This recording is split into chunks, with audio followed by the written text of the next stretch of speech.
Hello, everyone, and welcome to the CLI-ALPMA Innovation and Legaltech Week on-demand program.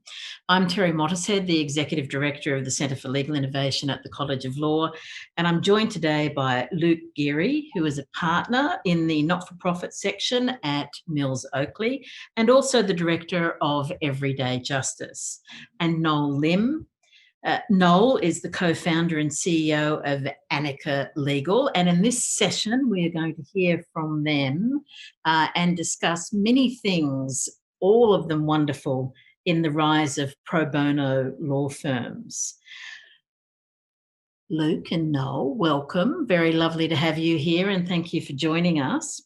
I'm going to jump right in and actually get you to talk a little bit initially about yourselves.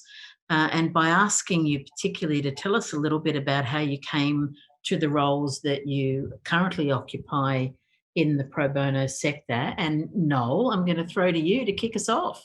Yeah, hey Terry, hey Luke. Pleasure being here. Thanks for having us. As you mentioned, I'm running Anika Legal at the moment, and how Anika Legal started was about 2.5 years ago. So we're an organisation that provides free online legal assistance to people who need it, focusing on housing.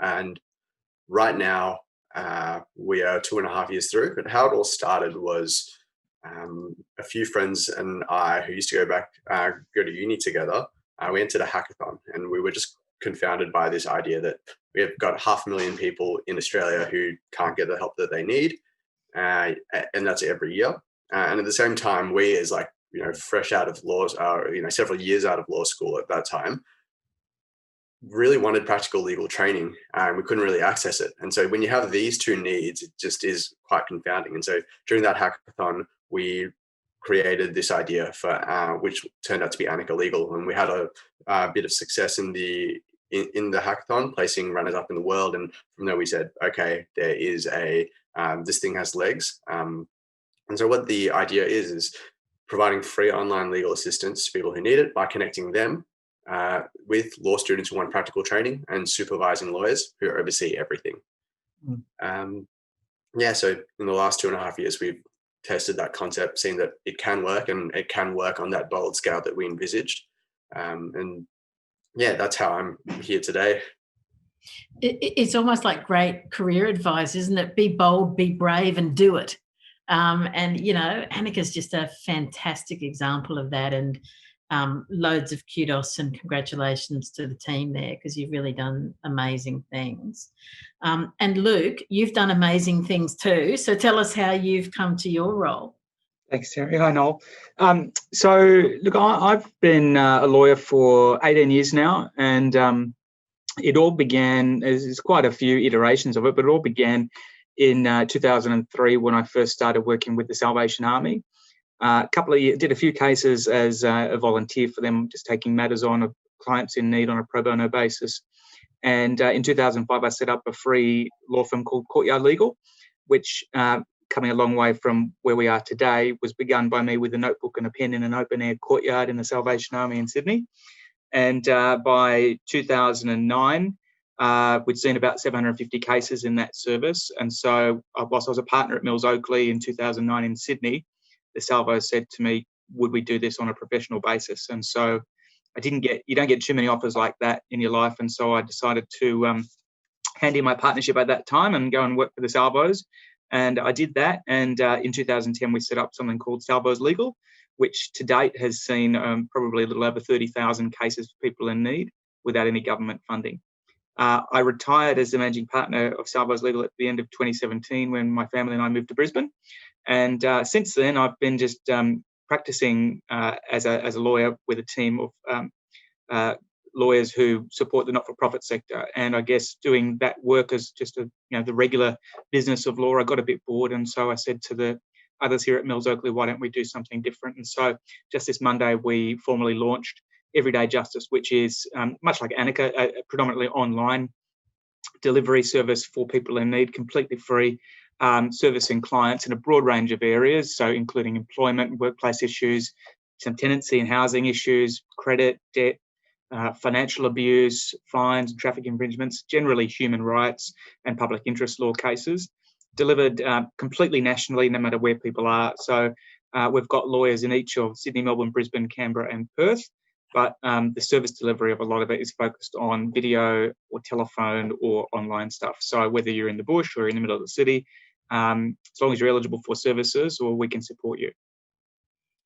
And I should also say thanks so much for connecting with the College of Law as well with those opportunities with Everyday Justice, and for having me on the board. I should say that too, in the interest of thank you for being part of it. I should add at that instigation, there are a couple of objects to Everyday Justice. One of them, of course, is delivery of free legal services to people in need, but and its focus isn't on the same clientele that legal aid or CLCs exist to serve. It's on that next tier up, who have been for many years identified various government and other funded reports as the missing middle.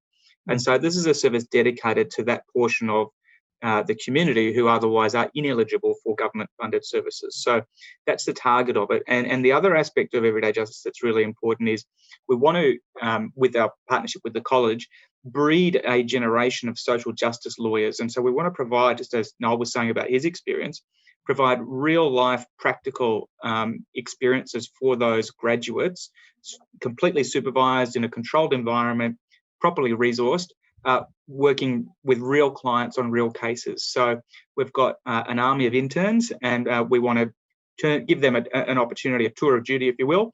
And then when they complete that, they'll go out into the world, and hopefully we'll have a spark to do something significant in their own individual careers. And then we'll get the next round of interns, and we'll do it all over again. I do want to come back and revisit that thread, because I think it's a really important one, and one that's been at the core of, as you say, Luke, not just Everyday Justice, but also Anika Legal, that kind of focus on supporting the next generation to learn and perhaps learn as they go. So hold that thought and we'll come back to it. But I wanted to jump back first before we jump forward, and particularly for folks who may not be as familiar with the pro bono sector and kind of how that's been changing and evolving, because you folks have lived it and, frankly, in many respects, helped to create and develop it. And Luke, I think you've referred to that evolution in a way. I kind of think of it as a continuum, as one of professionalisation in terms of describing the pro bono marketplace.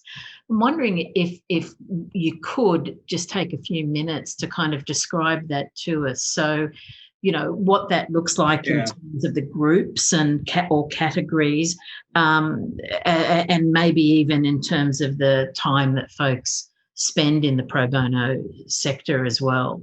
Yeah, I've long advocated that just because a client can't afford to pay for legal services doesn't make their legal issue any less important. And frankly, generally the areas where clients rely upon government-funded or otherwise benevolent provided legal services involve the most significant of rights issues, whether it's incarceration, loss of children, people fleeing a situation of persecution in need of protection, or otherwise family reunions and things like that from long separated siblings, parents and children. Those are the sorts of things where if a client can't have proper really professional legal assistance by people who understand their legal issues, then they're really in jeopardy.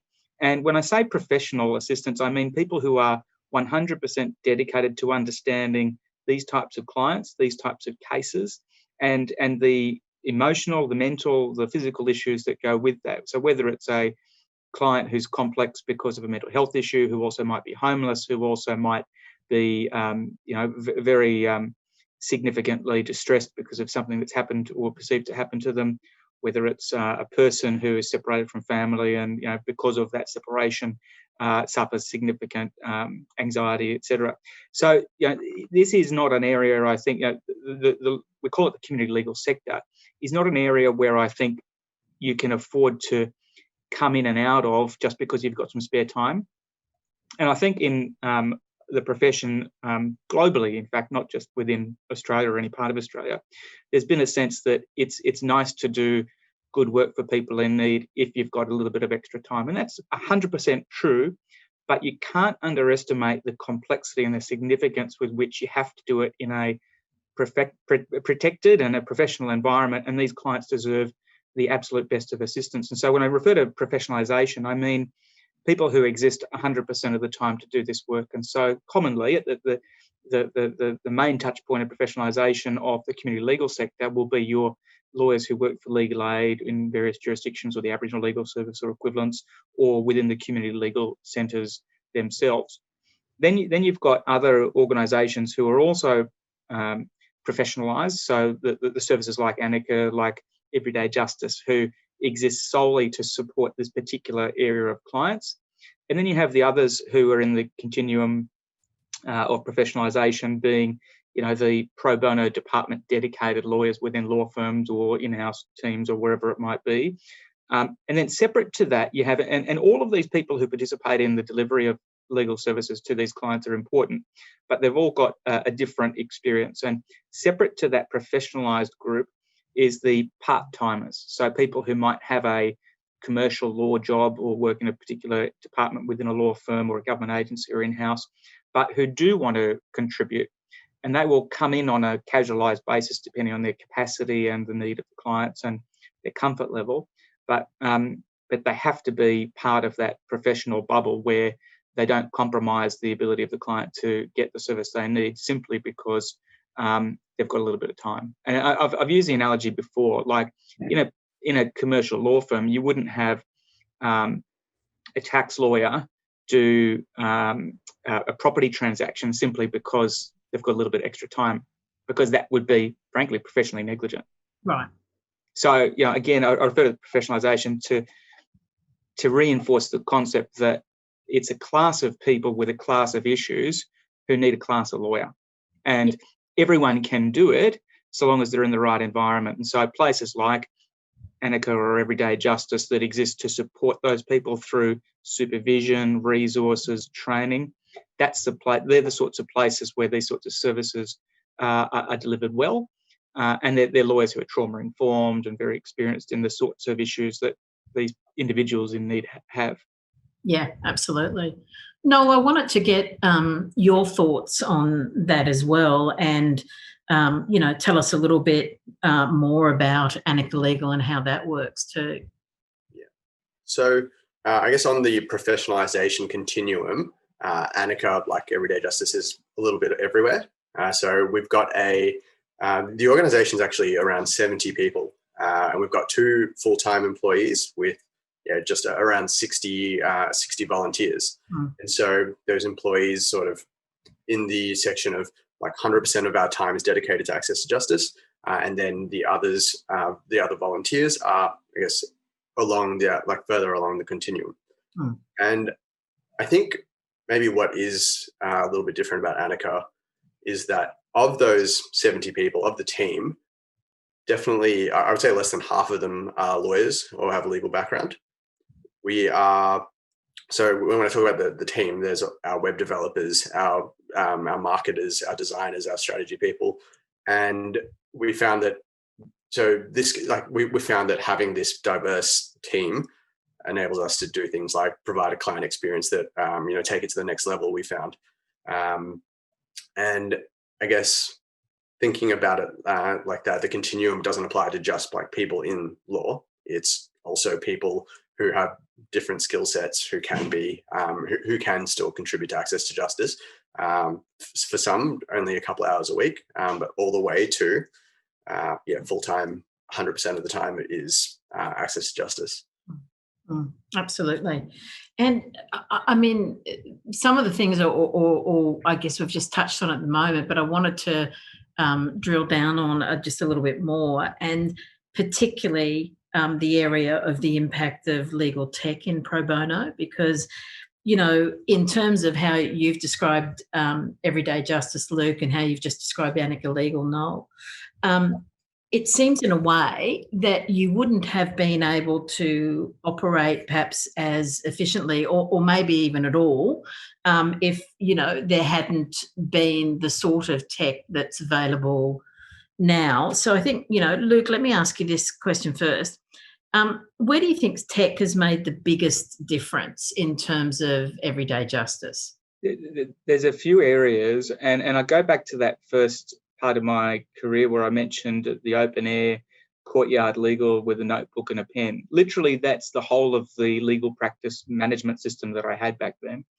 And everything was in folders, and it was in filing cabinets, and it was a very physically burdensome practice, and ever growing, of course, paper and paper and paper. And it required every client to fill in an intake sheet, and it had to be answered by the client individually, and they would describe what their legal issue was, or the contact details, all that.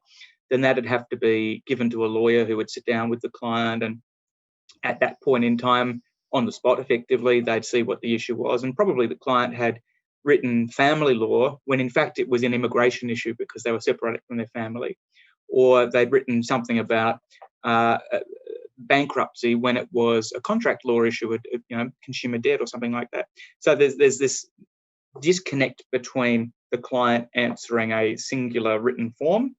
Then there's the admin that went with it. And frankly, I've got to say, with the way everyday justice works now, we have a public-facing website which has a bot that's been prepared with the work of Joseph and the Everyday Justice team, and they're working on other bots at the moment, literally right now. And that bot allows the client to begin a journey of explaining and downloading to the service who they are, what their issue is. And by the time it gets to the lawyer who will receive that information, they've got a properly vetted understanding of the demographic of the client, any particular disabilities or other issues the client has, so they can approach the matter sensitively. And they have a really good understanding of what the legal issue is, and they've got an appointment booked in for the client. So all of that admin, all of that confusion, all of that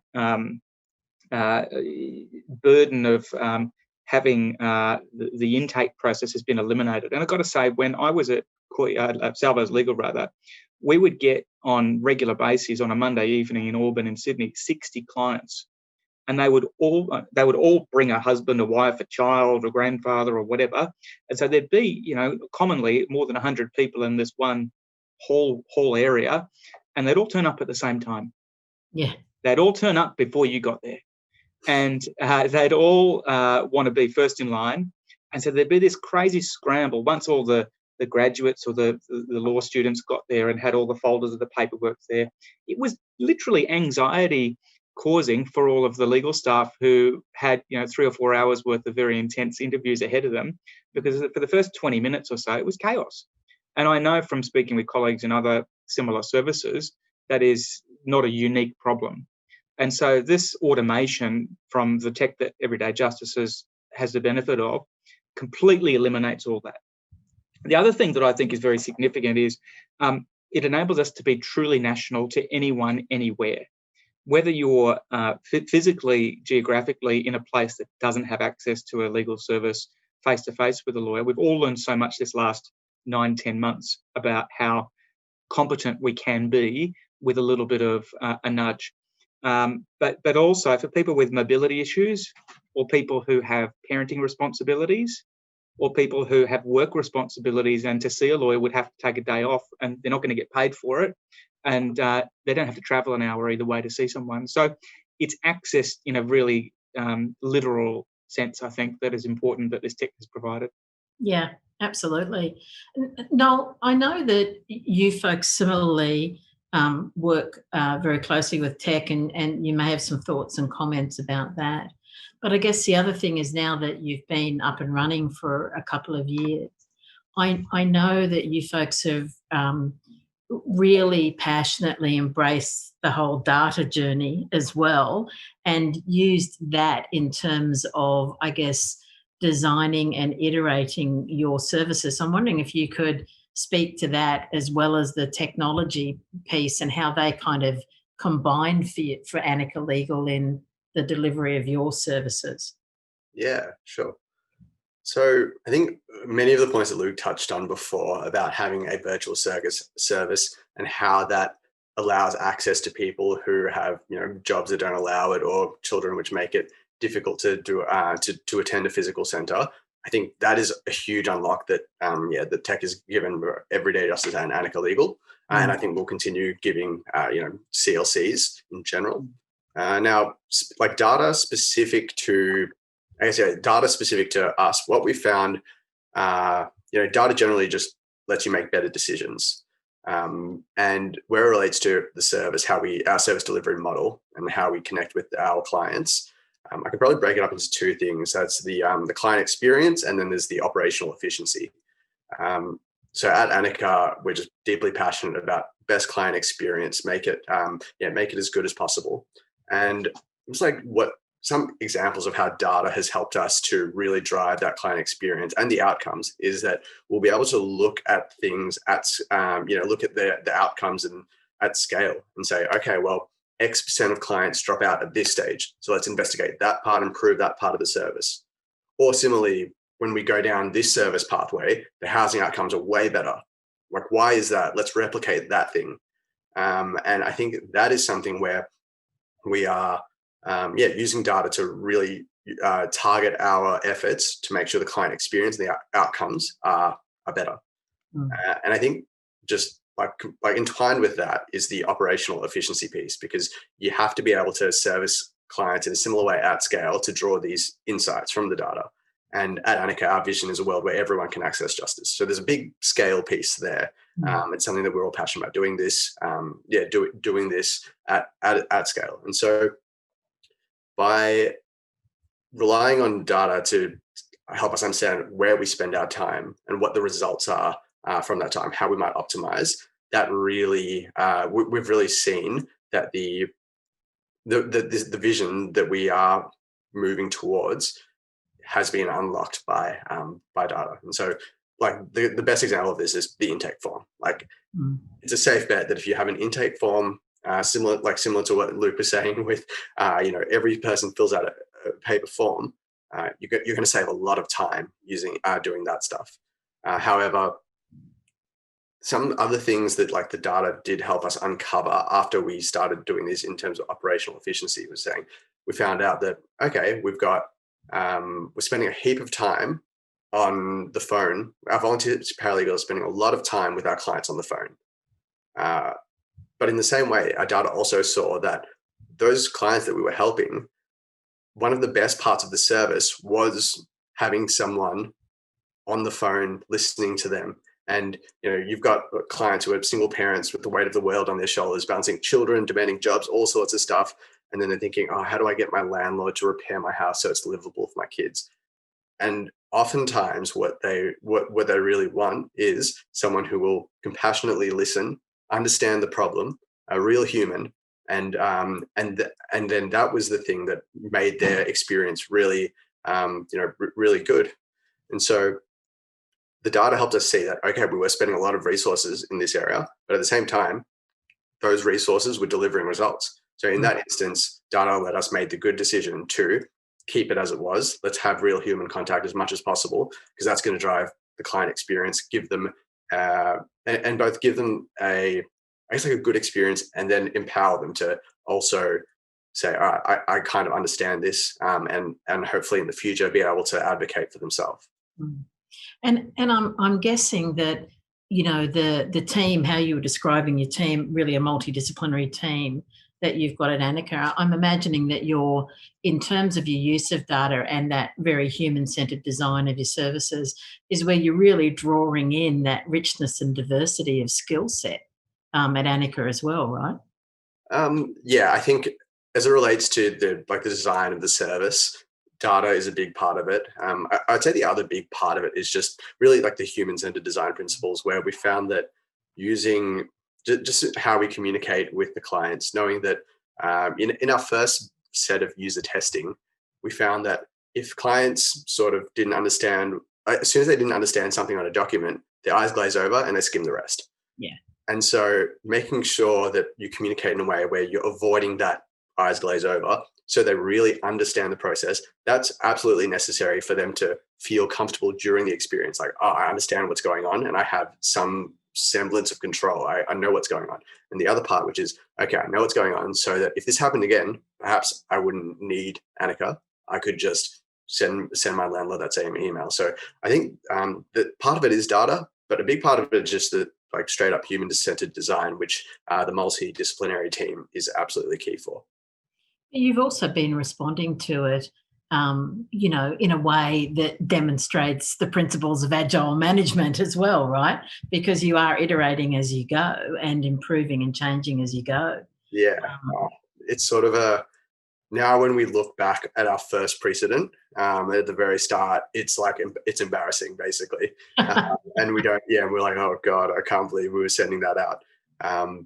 It was, legally compliant, but the strides that we've seen through these two areas, it's definitely been an iterative journey. Yeah, absolutely. I wanted to ask both of you your thoughts about this as well. I guess, as we've discussed, you're using technology.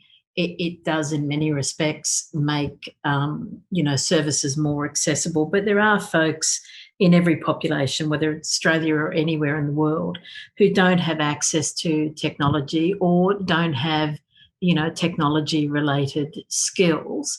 So for those folks, and obviously they also need legal assistance. So for those folks, what do they do? What can they do in terms of getting that assistance that they need? And as I say, I want to get thoughts from both of you. But Luke, let me throw that question to you first. Yeah, so we've got physical presence in Sydney, Melbourne, Brisbane, Canberra, and Perth. So there's always the opportunity for clients in person to make an appointment with the Everyday Justice staff to see them in one of those locations. But also, my experience has been, particularly at Salvo's Legal, we had every outpost of the Salvation Army where there was the ability for a client to go into and have a video interview with us. And with Everyday Justice, we are only just getting started. It's only our first week of practice, really. But with my client base and contacts around the country, I fully expect the same approach to be available through all of the major charities within Australia. But also, we're getting to a point where community centres, libraries, if it's a web-based platform for interviewing, it's pretty accessible. If it's a particularly disadvantaged client who, say someone's an agoraphobic and they can't leave their house and they don't have access to a computer, we do what we can by telephone, we do what we can by post. If someone needs to visit them and that's feasible, then we do it ourselves. If we need an agent to do that, well, we figure it out. It's got to be a can-do attitude rather than we cannot. And so I think with the efficiencies we gain from the tech, it enables us in those outlier cases to have a little bit more flexibility, because it's not going to be such a burden when compared with the efficiencies we've saved through everything else. Yeah, absolutely. And I think, if I may suggest this, I think what you're also saying is that, yes, we're using tech for a whole bunch of stuff, but it's still all about the client and optimizing it for them and their experience as well. Absolutely. The tech is just the enabler, in my view. Whilst I know there's a lot of controversy around AI and things like that, whether lawyers are going to be replaced in any way, I don't see that ever happening in a true trusted advisor capacity. There's plenty of commoditized areas of law that will become absolutely automated and the human involvement will be almost completely eliminated. But the trusted advisor, which is the lion's share of these services that community legal services exist to deliver, you can't replace that with something that's not human. And so the tech is really the ability to eliminate the admin and to provide the platform for distance to be eliminated. But ultimately, there's got to be a person and a personal relationship developed between client and solicitor. Yeah.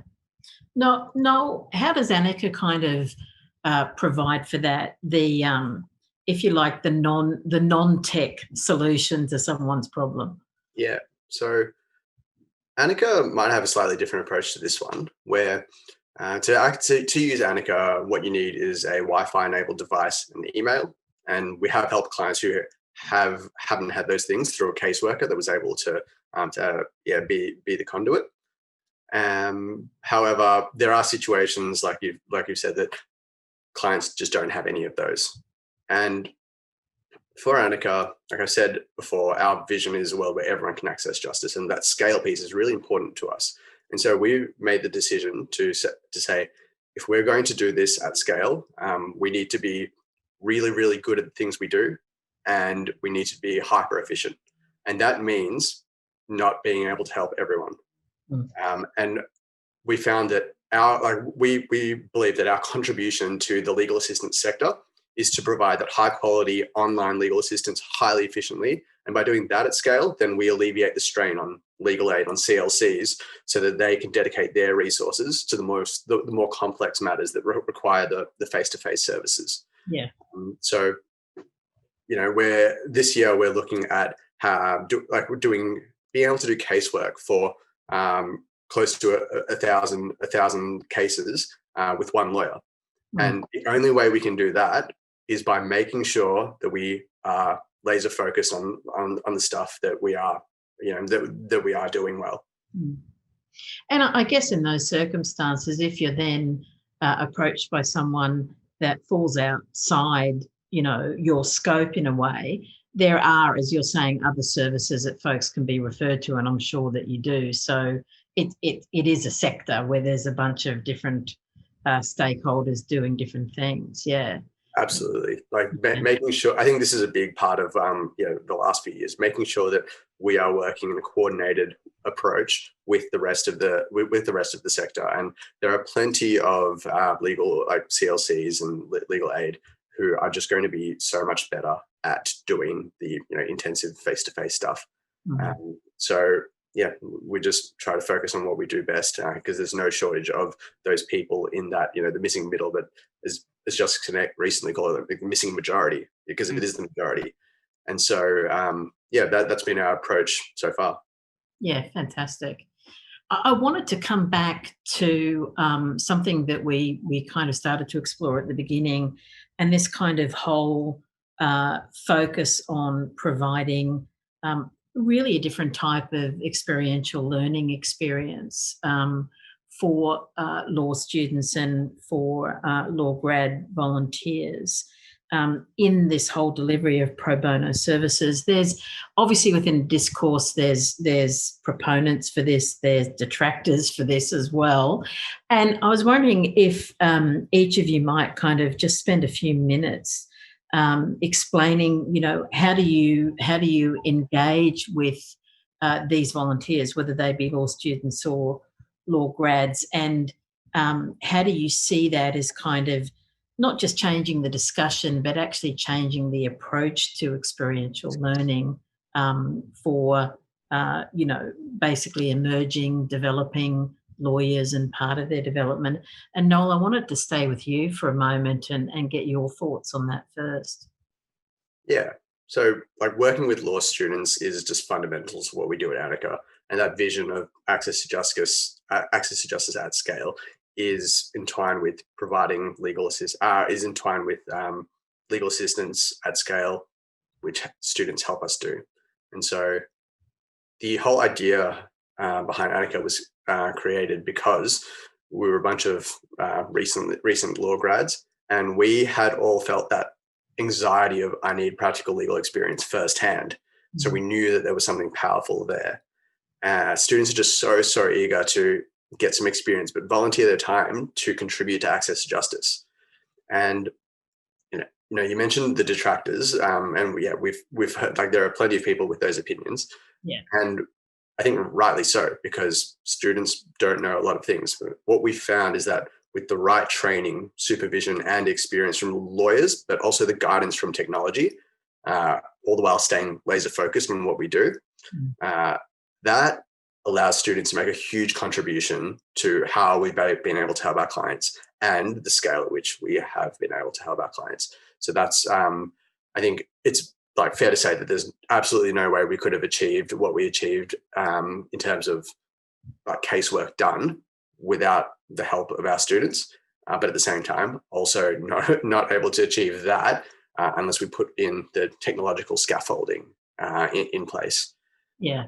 And I think there is that, those are the outcomes that we're really looking for, where we've got the outputs of providing that legal help and the good housing outcomes. But I think beyond that, it's still early days for Anika, but it's really similar to what Luke said before, which this resonates with me, where we're finding that exposing law students to those barriers to justice, when they're seeing the client's hardship firsthand, that's increasing their propensity to contribute to access to justice.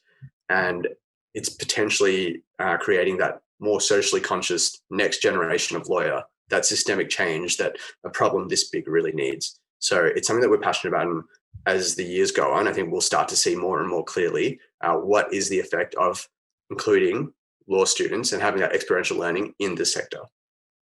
But I imagine too, Noel, and I'll also get your thoughts on this, Luke.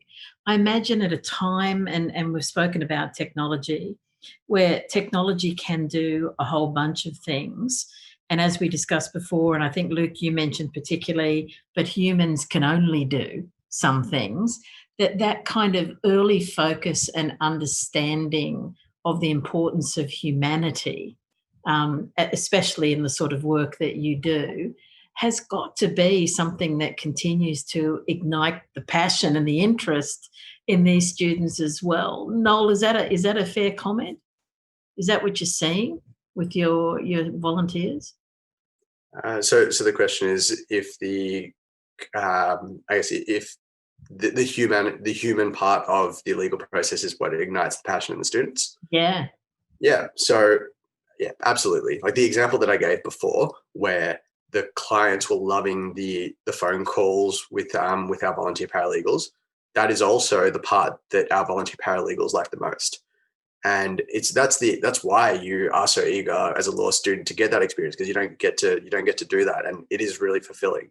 And we found that, like, of all the things that we streamlined and automated, that's the one that we didn't. And so I do think absolutely that part of, like, that humanity, that human touch, the compassion and empathy, which is just inextricable from such hard experiences for some of these clients. I don't think that's going to be removed through technology anytime soon. Yeah. Luke, I know that through Everyday Justice, your volunteers are from a slightly different group of, I'm going to still call them law students, because they're still developing in as much as they're obviously grads. But do you see this type of experiential learning for them as critical? And as I say, particularly the aspects of humanity that are evident in the sort of work that they will be engaged with? Well, yes, and first short answer, yes. The evidence is when you speak with one of these grads, and I've got to say, I've had over the last 15 or 16 years running law firms in the sector, hundreds of grads who've come to work with me as volunteers, literally hundreds, I could say, probably in the order of 500. Mm. And I've seen in their eyes the excitement when they get to speak with a client or meet with a client, rather than photocopy documents for a client. And, my fortune in the profession was I started for a very small law firm in Bondi Junction in Sydney when I was 19. And I was very lucky to work with clients almost from day one. And I got to say, most of my peers who were in, big law firms who'd been part of summer clerkships or grad programs or whatever, they didn't meet a client for years. Mm. And by then, they had certain views of the world and certain views of what the career progression should be and things like that. I have had the opportunity of seeing many graduates maintain that spark for a decade or more at least, and then going on and do wonderful things because they were able to get their hands involved at an early stage and apply, whilst it was still fresh in their mind, everything they'd learned at university or the college to a real world issue with real people. And the one beautiful thing about an area of law where lawyers are in such need is you get in front of a client straight away. Now, I still am of the view, and it may be the wrong view, but still I'm of the view that osmosis is a very effective way of teaching someone. And so when I've got grads working with me, they literally sit with me and they work with me. It may be inefficient from a time clock perspective, but the reality is they pick up on your verbal and your visual cues. They figure out why you ask certain questions, and they learn from your actions. And that's how we approach these sorts of things with all of our cases. We might have two lawyers on a particular case, but it's because one of them is in learning mode and one of them is in teaching mode. But both of them are there to help solve the client's problem. So I think from a teaching perspective, one of the important things I've learned over the years as well is to be, as whilst I said osmosis is important, it's also important to be intentional about what you're teaching and to ensure that you have an actual program for those, because we're going to have these graduates only for a period of 4 months on each term. And so I want them to conclude their term with us with a full body of learning. And so we've literally programmed every minute of every day for these graduates for 4 months.